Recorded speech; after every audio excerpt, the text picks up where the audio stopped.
మిమ్మల్ని బాగా కదిలించిన ఒక సంఘటన గుర్తుందా? ఒక్కసారి కళ్ళు మూసుకొని ఆ సంఘటనను గుర్తు చేసుకోండి. ఎదలోతులో ఏ మూలనో నిదురించు జ్ఞాపకాలు నిద్రలేస్తున్నాయి. ఆ సంఘటనతో పాటు ఆ ఫీలింగ్ కూడా తిరిగి వచ్చింది కదా, అదే ఎమోషనల్ మెమరీ.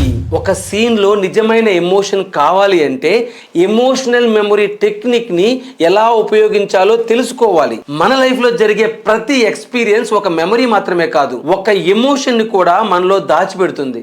ఒక యాక్టర్ కి ఈ ఎమోషన్స్ అన్ని ఒక ట్రెజర్, ఒక నిధి లాంటిది.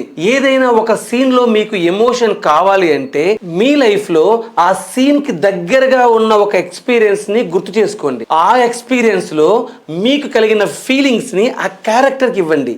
అప్పుడు మీరు యాక్టింగ్ చేయరు, నిజంగా జీవిస్తారు. స్టానిస్లావిస్కీ ఈ పద్ధతినే ఎమోషనల్ మెమరీ టెక్నిక్ అని వివరించారు.